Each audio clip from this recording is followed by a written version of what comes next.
Hello, pageant lovers!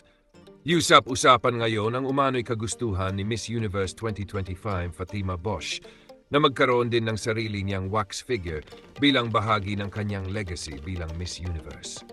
Marami sa kanyang mga tagahanga ang naniniwalang karapat-dapat siya rito dahil sa naging epekto ng kanyang reign at sa patuloy niyang representasyon sa Miss Universe organization sa iba't ibang bahagi ng mundo.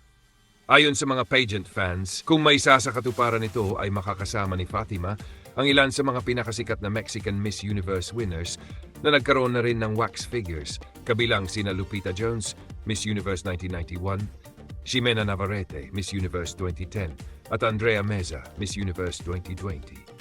Dahil dito, marami ang nagsasabing isa itong malaking pagkilala sa kanyang naging kontribusyon bilang reigning queen. Samantala, matatanda ang nagkaroon na rin ng wax figures ang dalawang Pilipinang Miss Universe title holders na sina Pia Wurtzbach, Miss Universe 2015, at Catriona Gray, Miss Universe 2018. Ang kanilang mga wax figures ay matatagpuan sa Madame Tussauds, Singapore, isa sa mga pinakasikat na wax museums sa Asia. Kaya naman maraming fans ang umaasang balang araw ay magkaroon din ng sariling wax figure si Fatima Bosch at madagdag sa listahan ng mga beauty queens na nabigyan ng ganitong karangalan.